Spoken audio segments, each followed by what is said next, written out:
way to get the ball from point A to point B is to throw it. So you got to be able to do that from the pocket. You have to. It's a requisite in this league, and especially at his size. To think that you're going to come in and make a living running around and doing what we showed, in that first section of plays, it's just hard to sustain for 17 games, and so that's going to be an issue. All right. So you're going to have to throw from the pocket, and you're looking for those plays when you turn the tape on, and you see it here. Bryce goes through the progression in the pocket, stares down the barrel there, and makes an unbelievable throw.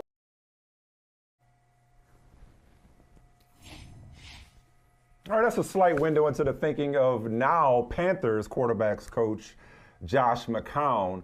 Before we get into what may or may not be being discussed behind closed doors and who might be standing on the table for whom for the number one overall pick, and we'll get into all the free agent signings now that the oxymoronic term known as legal tampering is underway.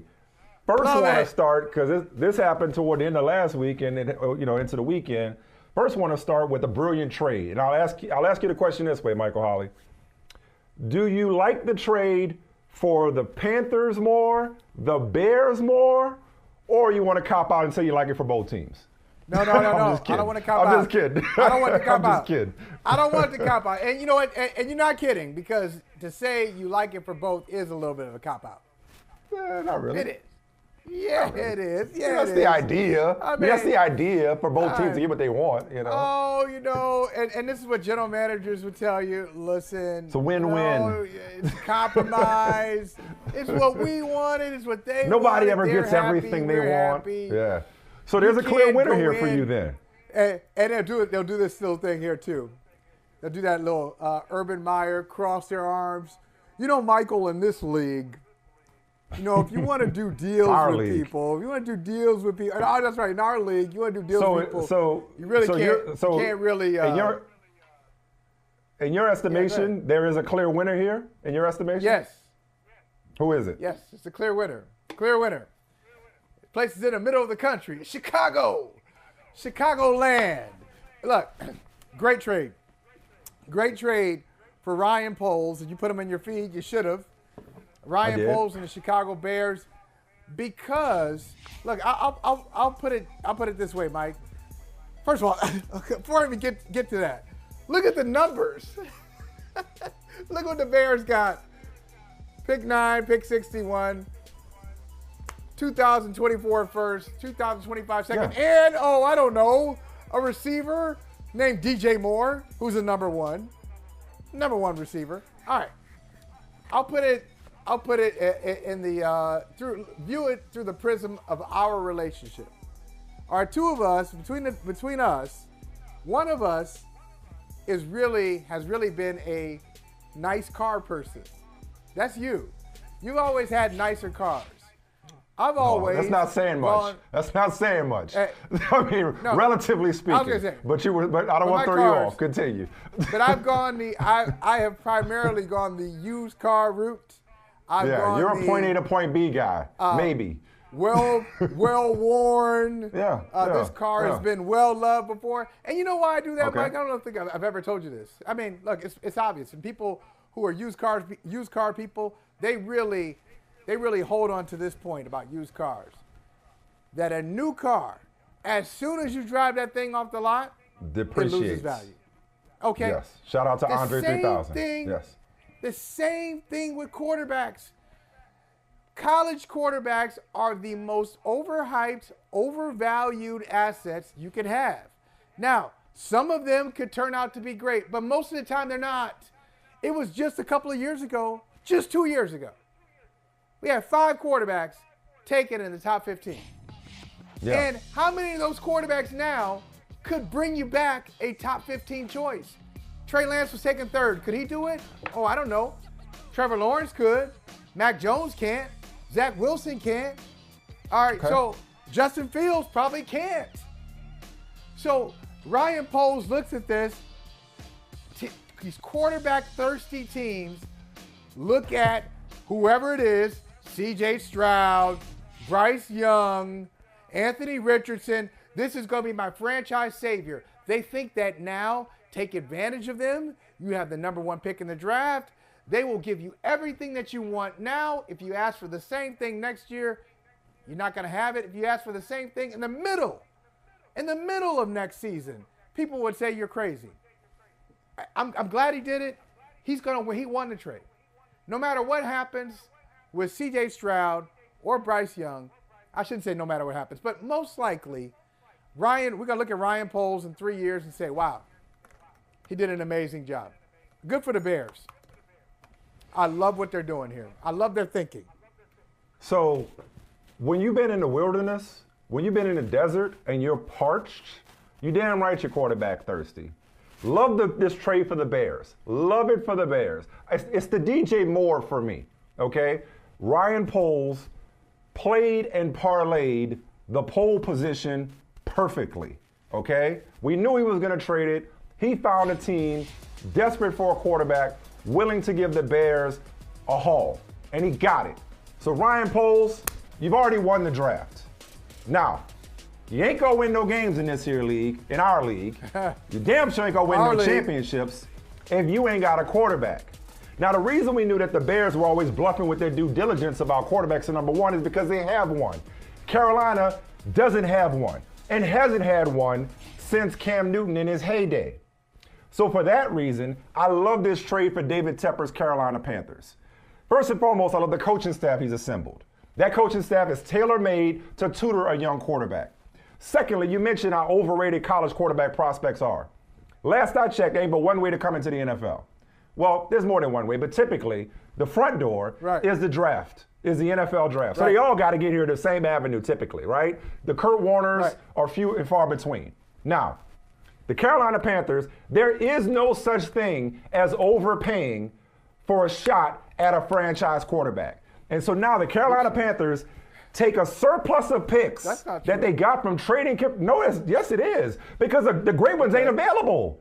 Typically. We'll get to Lamar Jackson later. But the great ones typically aren't available, right? Okay? So you got an opportunity to flip-flop. See, a lot of people get it twisted. They be like, oh, you gave up. They never do the math right. They didn't give up that many. If they traded. So 9 and 1 cancel each other out. They moved up to 1. Okay? No, they don't. No, they don't. 9 and 1 canceled each other out. They moved up to 1 in exchange for 9. So all that they gave up was next year's first round pick, a 2025 second. That guy, who I like a lot, may not be around in 2025 if you don't find a quarterback in 2023, and that's Scott Fitterer. So a 2025 second round pick. Not their second round pick this year, but the Niners' second round pick that they got in the McCaffrey trade, the 61st overall pick. And DJ Moore, who's a nice receiver. But I'll tell you what position is a dime a dozen, wide receiver. Okay, in the NFL, wide receiver. And a wide receiver don't mean jack. Ask DJ Moore. This is good. If you ain't got a quarterback to get him the ball. Because as good as DJ Moore is, you know what he ain't never had? A capable quarterback to get him more than 1,100 yards and 4 touchdowns a season or whatever he's put up in his 4 or 5 years, which has been good, all things considered.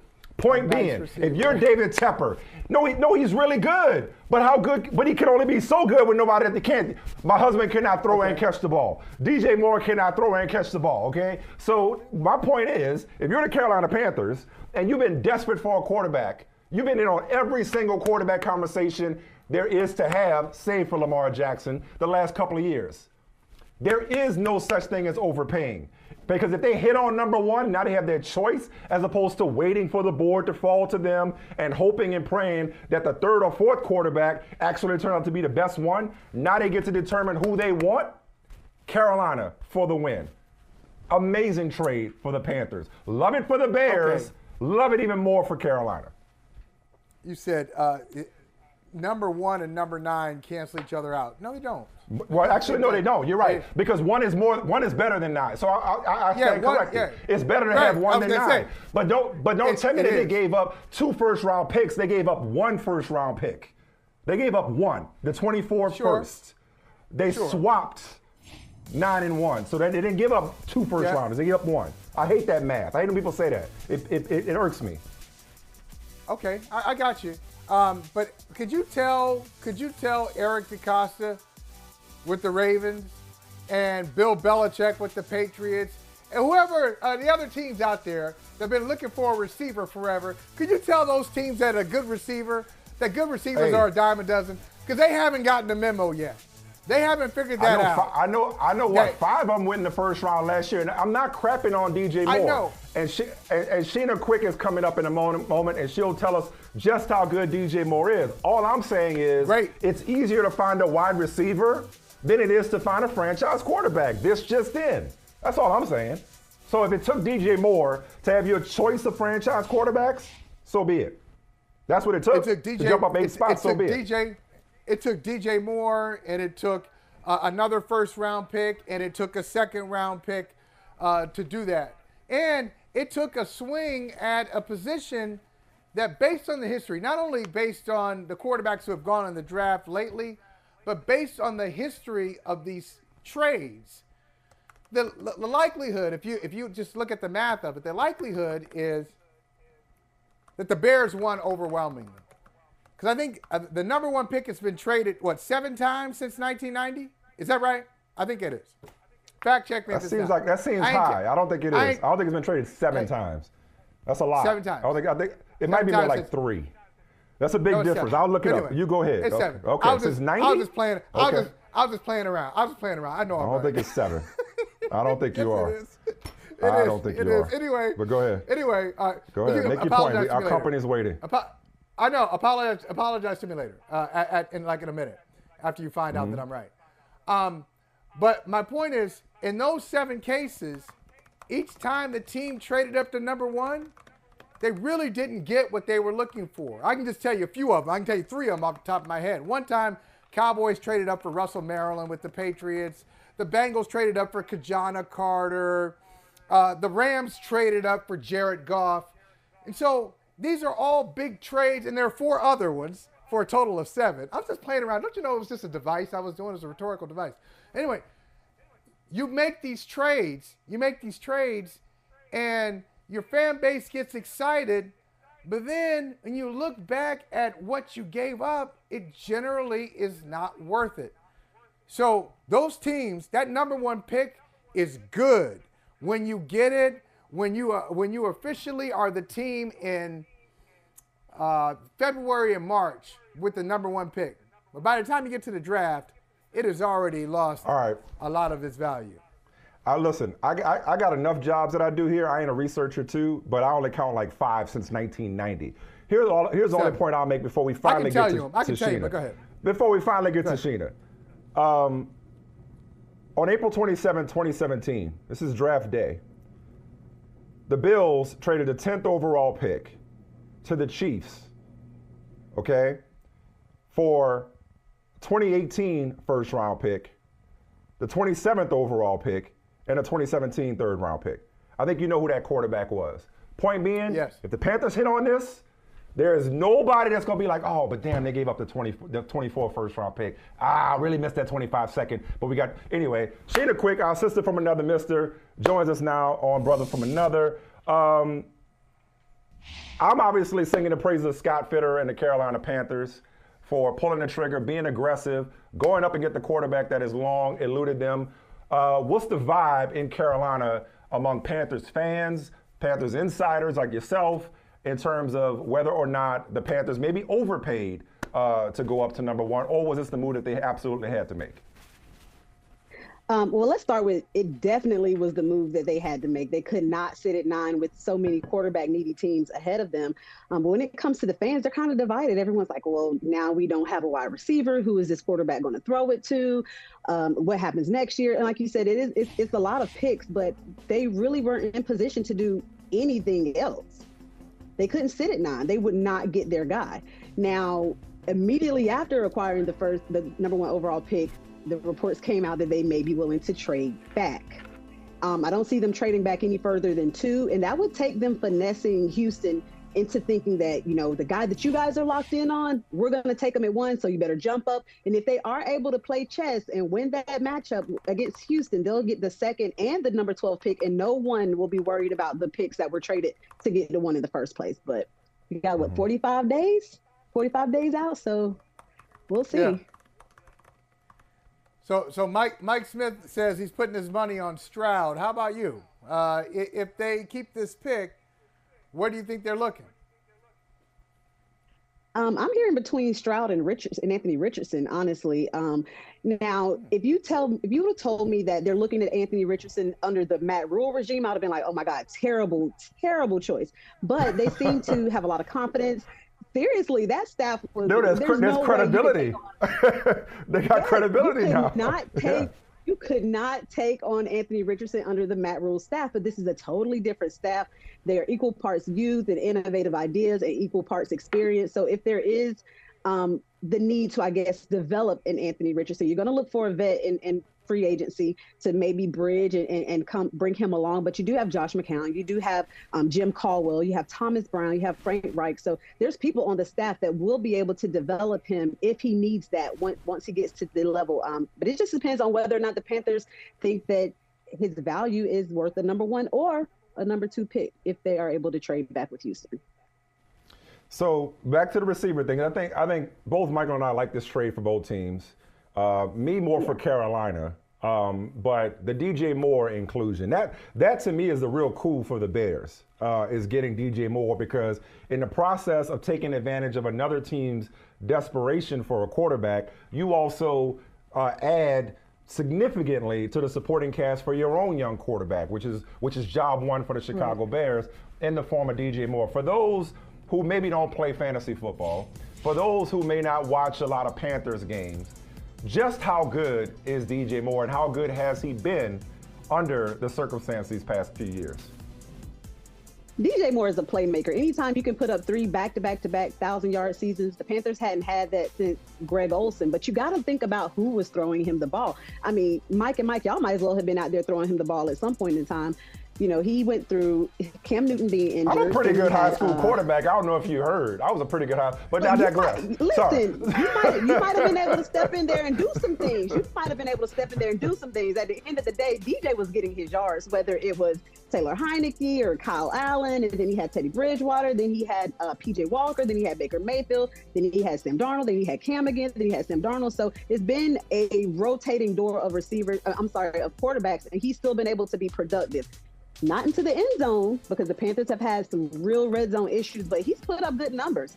He finished with 888 yards this year, and when Baker Mayfield was under center, you know, he might as well have been on a milk carton. And I say that as a touchdown, as Baker throws him a touchdown in these highlights. Don't say that in front of Michael. Don't say that in front of Holley. Like, Holley got this crush on Baker Mayfield. Well, listen, you can have the crush on Baker. Baker does not have that crush for wide receiver ones. It's almost like he is allergic to them. He avoids them like the plague. Like, DJ Moore was not the first wide receiver one to fall victim to Baker Mayfield, but he survived and still was 112 yards short of another 1,000-yard season. So Chicago got a playmaker. I like that trade for them, and I like the trade for Carolina because they really were between a rock and a hard place. They had to go and get their guy. Last thing for you, Sheena, where Carolina's already strong is on both lines of scrimmage, offensive and defensive line. They added to that today with the signing of Shy Tuttle. What else are you looking for out of them now that free agency is underway? I really, really like that move because they will be going to a 3-4. So I like him in the trenches. I like that move. I think they'll be looking to add a tight end on the offensive side of the ball, you know, in addition to the wide receiver. Hopefully they are going to retain or re-sign Deontay Foreman. That gives them a backfield of Deontay Foreman and Chuba Hubbard. We saw them do franchise record numbers last season, so I think they're good there. But on the defensive side of the ball, I wouldn't be opposed to them adding a safety and moving Jeremy Chin down to linebacker. I feel like he would be much more productive there. He kind of struggled in open field coverage. So I think they should add a safety and perhaps another cornerback. They had bad luck with the injury bug last year in the secondary, so I would look for them to shore those positions up in free agency. All right. Hey, Sheena Quick, we appreciate you joining us real quick to drop some knowledge. Thank you so much. We'll see you again soon. I'm sure. Listen, long as y'all controlling long as the Panthers, you're beat, as long as they're controlling the draft, I get the feeling we'll be seeing a lot more of you coming up. Thank you. Let's hope so. Oh, yeah. Thank you guys for having me.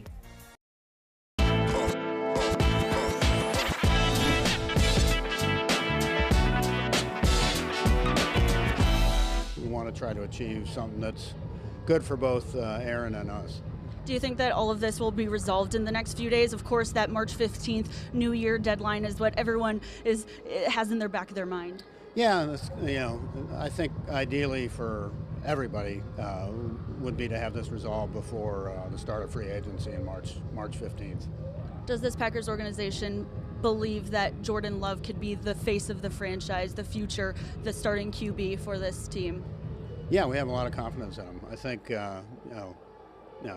we drafted him and developed him. A lot of credit goes to our coaches, and to Jordan. But we do think he's ready. All right, so Aaron Rodgers, that's Mark Murphy speaking in the past tense about Aaron Rodgers' career in Green Bay. Aaron Rodgers told Brandon Marshall, that was the headline there. Aaron Rodgers told Brandon Marshall that it won't be long. Won't be long, could be any minute. Twitter's going nuts as we're having this conversation. My old friend Trey Wingo says he's hearing Rodgers to the Jets is done. Ian Rappaport is saying nothing has happened. Schefter's saying that the Jets are cautiously optimistic. Jets such as Garrett Wilson are cryptically tweeting. Wilson saying, I can finally enjoy my vacay now. So it seemed like, you should see the smile on me right now. It seemed like this is on the precipice of actually going down. The plane being landed, the Eagle landing in New York in the form of Aaron Rodgers. But you alluded to in your feed to a thought that you can't shake regarding Rodgers. Elaborate. Yeah, and Mike Jones brought this up last week. I agree with him. And I said this a while ago. We never got to it a few weeks ago. I think Aaron Rodgers loves attention. He's just one of those people who loves when he is the center of attention. I think that really gets him going. And it's not fine. Some people are like that. It doesn't make them bad people. They just like attention. And so I think that's where he is, one. Two, I get the sense that he's being pushed out of Green Bay more so than he's demanding, get me out of here. And it's probably the best thing for both of them. Probably the best thing for him to leave Green Bay and go somewhere else. Best thing for Green Bay to finally turn it over to Jordan Love and let him do his thing. Yeah. But that doesn't mean that he wants it. I wonder if what does Aaron Rodgers want? Because they're two different things, right? There's this needs to happen. I want it to happen. I don't think he wants to leave. I don't think he wants to leave Green Bay. If he wanted to leave Green Bay, I know. Whose concern is that? Is that the Jets' concern? Is that the Jets' concern? Should they be concerned about that? It probably should be the Jets' concern. It probably should be because we're sitting here. You just said so. Which makes me question. From a Packers perspective. Which makes me question how you're looking at this thing. Because we're so used to professional athletes. Hey, he's a professional athlete. You got a job to do. It's a business trip. You got to go in there. Yeah. I think sometimes performance is affected by what's in your heart, not who's signing the checks or how much money you got or what your reputation is. I think it could affect him with the Jets if he just wholeheartedly doesn't want to be there. And I'm just throwing it out there. I'm not. Or is half-hearted about being there. Being there. Yeah. He was in Green Bay for a long time. Not only it's not just a long time in Green Bay. It's how he was able to spend that time in Green Bay. Sure, he was the backup. He was not the number one voice for 3 or 4 years as he sat behind Brett Favre. But when he took over, not as soon as he took over the number one job from Favre, I'd say 3-4 years into his starting career, when he was able to win a power struggle with Mike McCarthy, and just be the guy. Yeah. That's an incredibly powerful position to have. And I don't know if he can repeat that in New York right now. On paper, makes all the sense. I'd say he may not have his run of the place the way he once did. However, I'll say this. Reason I said so is because from the Packers' perspective, it's time. It's time. You know, what's Love got to do with it? Everything. Like, it is time to turn the page and hand it off to Jordan Love the same way once upon a time they said to Brett Favre, enough is enough with the waffling, will you or won't you? We got a guy in Aaron Rodgers that's ready to play, that's sat long enough. So if you're the Packers, it doesn't matter to you what Aaron Rodgers wants at this point. You just want to move on. I agree with that. The reason I think, I hear what you're saying about Rodgers, and remember, I'm the one that had reservations on behalf of the Jets about whether or not you should want to be in bed with this guy. Do you want to be in bed with a guy that's got to go through such great lengths to make a decision like this, who's at the end of his career? You may have him for a year or two at the most before he decides, I don't want to play anymore. Is he worth all of this trouble? To say nothing of whether or not he'll actually be committed in the offseason to getting on the same page with these receivers. What's he going to be like in the locker room? Yada, yada, yada, right? I mean, everybody ain't going to be Tom Brady and just switch teams and hit the ground running, or Matthew Stafford for that matter, right? Speaking of Stafford, when they had their choice of Carr or Rodgers, I said, hey, go with Derek Carr, because you just don't want these Aaron Rodgers problems. But since this is the bed that the Jets decided to make, they have to sleep in it. Meanwhile, let's just say the Packers aren't doing the same things in the bedroom, figuratively speaking, that they used to do once upon a time. Let's just say they ain't loving on Aaron Rodgers the way they once did. What? Let's just say they don't say and do the things like you used to. And at this point, if you're Aaron Rodgers, don't you want to go somewhere where you're loved? Don't you want to go somewhere where you're appreciated? Don't you want to go somewhere that is like thirsty about that sees you and sees a savior that can maybe bring them to the playoffs for the first time since 2010? So I think he'll be re-energized by it. I think it'll be equivalent of marrying a younger woman. Not that I would know anything about that. Not that I have any designs on doing that. But you brought up the divorce. For example, thing. what do you mean? You brought up the divorce. You said divorce. You put divorce in your feet, so you took me here. I wasn't planning on going here, but since you said divorce, it's like you get divorced and then you get with a younger woman. Why? Because she energizes you. Because she sees something in you that your peers may not. She looks at you and she sees your bald head, your receding hairline, your gray beard, and she sees sophistication. She sees sexy. She sees like, oh, I like a seasoned man. Whereas somebody else looks at you and says, oh, you're just old. So I get it. If you're Aaron Rodgers, I get it. The Jets are doing things for you. They're doing things for you. I don't want to get too explicit right now, but they're doing things for you. No, you're great. No, you're doing great. That the missus just doesn't do anymore. Keep going. You know, and it's keep going. You know, you're doing great. Introducing you to things. Introducing you to things that you didn't know was out here in these streets. You know, you just you ain't been in the game that long. So it's nice to be wanted. It's nice to be flirted with. It's nice for somebody to slide in your DMs every once in a while, let you know you still got it. The Packers are like, you ain't got it no more. You don't do it for us no more. We going to get a younger guy ourselves. Meanwhile, the Jets are like, hey, I think you know what? I got something for you. Let us show you the love that you've been missing. Let me quit while I'm ahead. Charles Robinson is standing by. You're ahead. You're so far behind. I'm not ahead. You weren't going to be here. I'm not ahead. You weren't going to be here tomorrow anyway. You weren't going to be here tomorrow anyway. Actually, but now I know for damn. I'm doing 4 days this week. This week. I'm doing 4 days. No, you ain't. No, I'm here tomorrow. I'm here tomorrow. No, my wife's not here. That's why I'm talking like this, because she's not here. Okay. She can't hear me. I'm not here. Charles, is Charles here? Save me, please, from myself. Let's see. Here we go. Charles, thank you. Hey, brother. Sorry. Thank you, man. Let's bring some. Just a couple of seasoned men sitting around talking.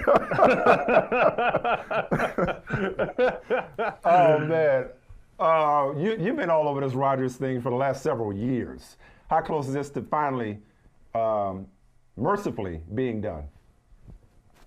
I think it's happening, but here's the thing that's interesting about this is Aaron's taken his time, and I think that it'll be interesting to see what he says publicly when this is all over about how this all went down. Because I think there's a very real possibility. I think he believes that the Packers pushed him out. And I think that he is, we'll see that, we'll see if he puts words to it. But I think he feels like, look, I took my time. I announced I was going into this darkness retreat, wanted to make this decision.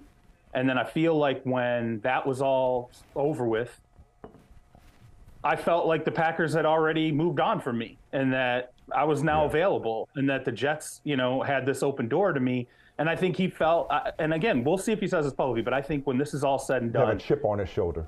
He's going to have a chip on his shoulder. He's going to feel like the Packers pushed him out. And I think that part of the delay here that people don't understand is Aaron Rodgers sitting there and going, okay, Mark Murphy's going to talk about me in the past tense. Okay, you're going to put out basically all these signals that say we've moved on from him unless it doesn't go the way that we expect or want it to. So Aaron's going to sit there and go, well, you know what? You don't really have the power in this situation. I have the power in this situation because all I have to do is turn around and say, yeah, I'm coming back. I don't care what you're doing with the old guys on the roster. I don't care if you're in a rebuild. I'm coming back, and now you figure out what to do with it because they can't cut him. If they cut him, now you owe him upwards of $90 million, okay? And if he comes back, you owe him, and you get nothing. And so if you cut him, you owe him $90 million plus, and you don't get anything.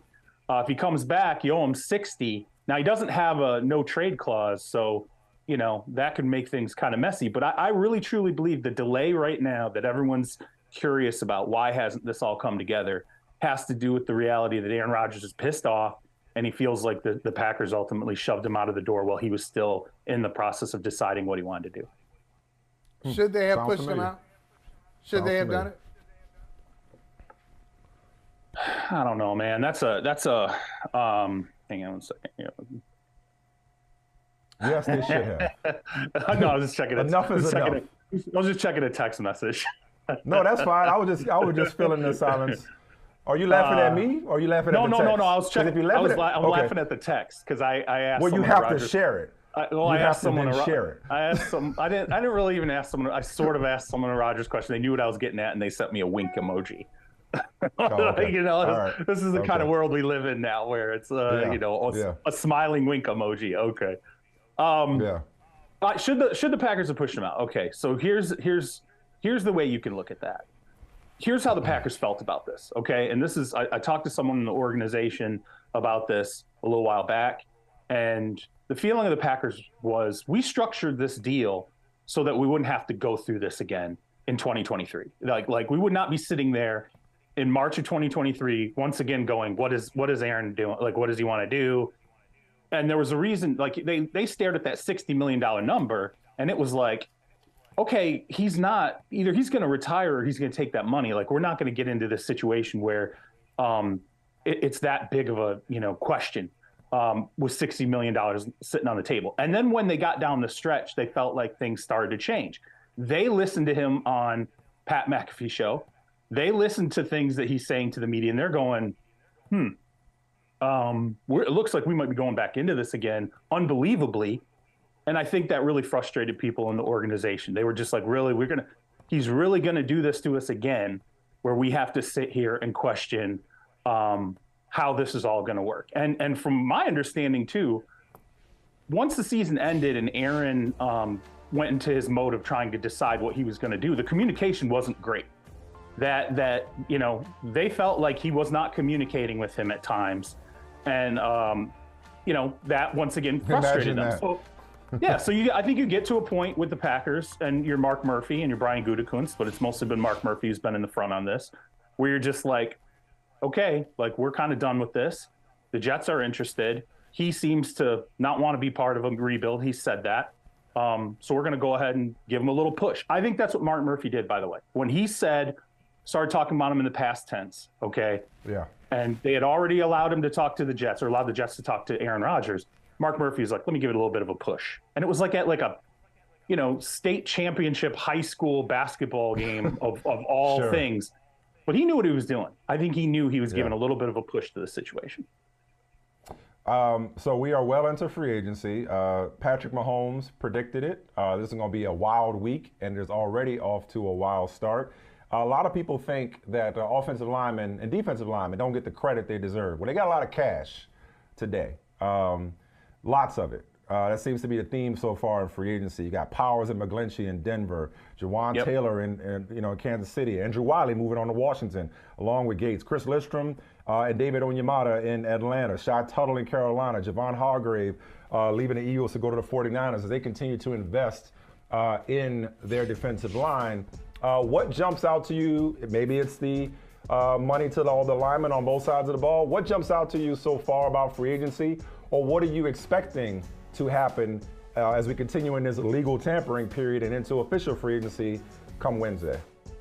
Well, it doesn't surprise me at all that money ever goes to the offensive line, because again, every single time I go through training camp tours, teams are always trying to figure out how the hell do we add depth to the offensive line. If they ever ask questions about who could get cut loose, or like what offensive line are you hearing about, what guards are you hearing about, are you hearing about guards that can play center, things like that. And I'm like, this is why the money's always going to be there. So Orlando Brown, when he wouldn't work out the deal with Kansas City, he's not dumb. He knows if I end up going to free agency, if they don't apply the tag, I'm going to get paid. He's going to get paid. He's going to have a good market. Juwan Taylor, some people are going to look at the money for Juwan Taylor and go, okay, well, that was probably the money that they wanted to devote to Orlando Brown. I think that's factual. I think that's accurate. But Taylor's a guy who's like, I think he's going to start the season 25, 26. They're thinking he still has upside. He still has development. I guess the one that really jumped out to me was the 49ers signing Hargrave. Was just like, it's phenomenal, because you're talking about an interior player who gets pressure, obviously is not on the Aaron Donald type level, but can be a double-digit sack guy at that position, showed that with the Eagles, and it's a lot of pressure from the middle. And I think for the 49ers, as long as they're stronger. If you can keep them healthy, right? That's the biggest thing with the 49ers. Just keep them healthy and get them on the field. How is that not the best defense in the NFL next year? Again. Yeah, well, another 49ers guy. I thought you mentioned this player. We've talked about him a lot.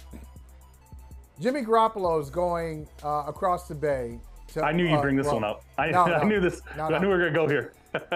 He's not going across the bay. Used to be. Yeah, I know. They're still Oakland. They're still Oakland. That's cool. They're still Oakland. But he's going to Vegas. He's going to Vegas. He's going to the next state over. How about that? He's going to the next state over. He's going to Nevada. And I just wonder, as I look at this 49ers quarterback situation, you got Purdy out for the year. Well, Purdy out for a long time. You got Trey Lance still recovering from an injury. He signed for a very reasonable deal with the Raiders. I just don't understand. One, why do the Niners just decide that they're done with Jimmy? And two, what were the Raiders looking for in Jimmy? Well, I think, number one, the 49ers, I do think that there is a devotion to, first off, they believe Purdy, given the fact that it took so long to get him the surgery, and then even given the fact that Trey Lance had a complication with his, they think that both of those guys are going to be in the mix when the season kicks off. Now, who knows in terms of their availability in training camp? It's problematic, particularly with Purdy, that you're going to go the expanse of the offseason passing program not to have him. But I think what they like about those two guys is they're still cheap. They're still not paying. Like, granted, as you said, Jimmy Garoppolo, what was it, like $34 million guaranteed? It really is a bridge quarterback deal with the Raiders. But I think you're going to watch the 49ers are going to spend elsewhere like they did on the defensive line. I think there's going to be some extensions that take place and locking up that core. And I actually do believe there is some confidence in the organization that what Purdy showcased last year, he could actually be a viable player for them moving forward once he's healthy. As far as the Raiders go, I think everybody's asking the wrong question about Jimmy Garoppolo with the Raiders. Everyone's saying, well, look at like Derek Carr and Garoppolo. How did you get better? He's not a better player. He's not. Exactly. The question people should ask, which quarterback is Josh McDaniels better with? Not which quarterback is better. Which quarterback is the system and the head coach better with? It's Jimmy Garoppolo. That's why. Yeah. But that's not the thing. All I hear or all I see on social media is, I don't get it. You let go of Derek Carr and you bring in Jimmy Garoppolo. He's not necessarily a better player. Stuff. It's not about whether is he a better player for Josh. That's it. Well, Carr has the edge in this ability, and that's availability. I will say that. Carr has managed to stay healthier than Jimmy Garoppolo has. The last thing on the Raiders before we move on to the rest of the league is, what does this mean? Because they were seen as a team that could, especially in light of the Panthers trade, could have to move up if there was a guy that they like? Do they sit at 7, and if Levis is there or Richardson is there, do they settle, quote unquote, for one of them? Or are they aggressive or nothing? Or they say, let's boost the offensive line and develop a younger guy later in the draft? How do they play it in terms of the other side of this Jimmy Garoppolo bridge, if you will? Well, Stidham's gone, right? So right. Jarrett Stidham's in leaves. Denver now. Yeah. Stidham's in Denver. This does not take them out of the quarterback market in with their first round pick. Okay. I think they're squarely, once you see the details of Garoppolo's deal, and really the second, I mean, it is a bridge quarterback deal. That is realistically what it is. And you only sign players. Now, look, could it be a bridge quarterback deal where Garoppolo comes out, let's say it's a Geno Smith situation, and they're like, wow, he's great with Josh. He stayed healthy all season. Maybe there is longer-term viability than we think here. Could we bank on him a little bit more? Yeah, I would say they're leaving the door open there.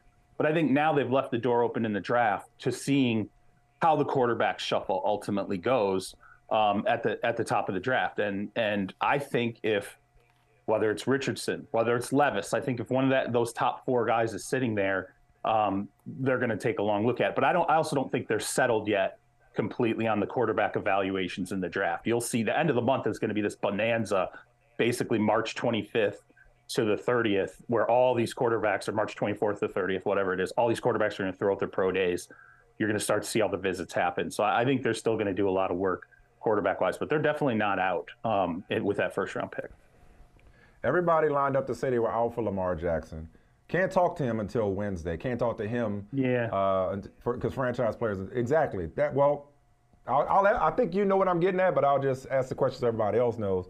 The Panthers, okay, they went up to number 1. The Dolphins picked up Tua's option and added Mike White as a backup. But I look at teams like Atlanta, like Washington, that were like begging for a quarterback last offseason, lining up to get an audience with Deshaun Watson, ready to give up more to Houston for Deshaun Watson than you would have to give up to the Ravens if they don't match whatever offer Lamar Jackson agrees to from his new team. So A, is there really no serious market for Lamar Jackson? B, would it be in his best interest? And here's where I'm at this point, given the complications of all of this, and given the fact that he doesn't have an agent, which I've never criticized him for, but would it be in his best interest to just take the bird in hand with the Baltimore Ravens? First off, I did end up doing a piece on this, and I talked to 3 extremely high-level agents who have all done franchise tag deals. That was good work. That's a good piece. Yeah. That's a good piece. We talked about it last week.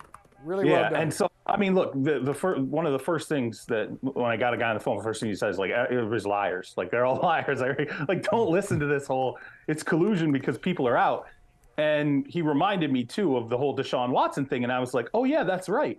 I had somebody in Carolina tell me before the sweepstakes really heated up, oh, we're out on Deshaun Watson. And they weren't. I had at the end, there were 4 teams there, and at least a few of them had said to me, at least 2 had said to me, we're not going to be in it when the end, when it kind of gets to the end. And it wasn't true. They were in it. So don't necessarily believe all that. Well, let's say Atlanta is a good example. Don't necessarily believe that Atlanta's just out of this right now. In terms of, does Arthur Blank not remember the Michael Vick experience? I mean, the whole Mercedes-Benz Dome is sold out immediately. But go ahead. But not only that, not only do I think that Vick, the connection Vick had with the city, and like no one will ever understand who didn't cover the league during that era will understand that the insanity of Atlanta for Michael Vick. This is a similar player. He would connect absolutely in that organization and with the fan base the way Michael Vick did. Plus, Drake London and Kyle Pitts are 2 insanely, freakishly difficult players, especially once they enter the window of their prime, to deal with. And then you add Lamar to that. I mean, that's pretty attractive to me if you think about it. Right. In terms of the agent and taking sort of what Baltimore maybe is offering, I don't want to criticize Lamar. I would just say that the problem with the agent became most troubling like right now. Like this is the most troubling sort of period. Right. And I thought the agents focused it in a good way where they were like, yeah, you know what? As soon as we knew that tag was coming, which was probably about a month ago, understanding where negotiations were not moving at all, he's getting the tag. So we're going to go ahead and tamper like crazy. We're going to go to the tamper. We're going to An line agent would know what's out there long before now. Yeah, absolutely. He'd already know every deal that's available. Yeah. Yeah. So because that's his job. Like, you're busy playing quarterback, and we get that, but that's his job to go out there and canvas the landscape. Charles, always do a good job, man. We appreciate you, brother. Thank you for dropping the knowledge, and we will talk to you soon. Thanks for saving me from myself. All right, Charles. Once again. All right, take care, seasoned gentlemen. What's up, Marcus Thompson? How are you, brother? What's going on? Oh, man, I'm living the life, baby. I'm living the life. I'm on with legends. Good to see you. Good to see you. Good to see you, man. Look, hey, I'm enjoying watching these Warriors, and I'm enjoying listening to them. I feel like if I could be a fly on the wall and to hear them describe themselves, you would think that they have the best record in the NBA. They don't lack for confidence, and I'm not saying that as a criticism. I feel like they still see themselves as a team to beat. Am I overstating that in your opinion? Not at all, and I'm saying it as a criticism. It's like you 500, man. Like, it's time to start playing like you 500. I do think that is one of their problems. Like, they know they're champions. They know they can flip the switch, and sometimes they play like that. They play like, yeah, we'll just hit a couple threes. The other team will fall apart, but it doesn't happen. We don't have to guard them that hard. It's not like it's the playoffs or anything. So I do think that sometimes hurts them. But when they get a good opponent, they get a good foe, they kind of step it up, and they play for that. So that's a little worrisome if you're a postseason team and you got to play the Warriors. But they wouldn't be in this position if they didn't have that kind of we'll get there mode, which they're definitely in. I mean, Mike got it. Holley got that mode, Michael Smith. He got that, you know what I'm saying? I'm me. You know what I'm saying? I'll get to it when I get to it. Yeah. Man. Yeah, right. I tell you this. Mike Smith and Marcus, I can tell you though. I bet you Steve Kerr is going deep in his bag. Hey, he's got some Bulls example where they didn't have like an outstanding regular season. He's got some Greg Popovich Spurs example where he's going to draw from. And the Warriors, I'm just going to tell you right now, they're going to the playoffs. They'll be like the 4 or 5 seed, and they just go try to roll teams. They probably go roll teams. I don't know if it's a criticism. It's the privilege of being a champion. It is, but if you end up in the play-in because of that, like they're 7-26 on the road. Oof. I mean, that's insane. They're defending champions. And I know Steph's been hurt. He's missed essentially 2 months out the season. They haven't had Wiggins, but I mean, you start looking at some of these road losses. Lakers without Bron, like at Memphis without Ja. They lost at Orlando, at Detroit. I mean, they just pile up the losses, and a lot of them are just because at the end of games they just don't have it. So I'm curious to see, is it a regular season thing? I would not be at all surprised. You're right about this. I wouldn't be at all surprised if they get into the playoffs and suddenly they look like the champions again. Wouldn't shock me at all. But what if they don't? And that's the part where it's like, oh, and I feel like Steph is playing like, I'm a little tired of this, so let's try to get there now. Hey, we only got a few more seconds with you here. They did beat the Bucks minus Giannis. I wonder, you've seen this. You've literally written a book on the dude. What did you see from Steph Saturday night, and what did that tell you about where Steph is right now in his career? What we should be appreciating when we watch this man? That he's angry, like he's got a little. This ain't cute Steph no more. You seen him mean mugging the crowd, he's a little fed up. He's a little tired of it, and angry Curry's a little bit different. He kind of that. Y'all done made me get up out my bed in the morning angry. He got that old man, like, you got to put your boots on when you didn't plan to. It's like, y'all got me playing extra hard in March because we need this win. Like that's the stuff. He's getting a little ornery, like, it's a little bit different. It's not the joy. It's like, oh, y'all still still don't think I can do this? Okay, let's go. Speaking of angry and ornery, I'm sorry. From now on, I gotta say for Natalie's sake, Stephen. I gotta say Stephen. I can't just say Steph. I gotta say Stephen. That's how she say it, right? Are you Aisha or something? Stephen. Hey, Marcus, can you come back and holler at us later this week? Oh yeah, there you go. I call him Wardell. We good. Come back and holler at us later this week, man. We got more to talk about, including your Niners. Best defensive line in the game. Hey, thank you for watching Brother from Another. If you haven't hit that subscribe button, go ahead and do that now. Don't forget, you can catch us 3 to 4 weekdays on PeacockTV.com and on Sirius XM Channel 85.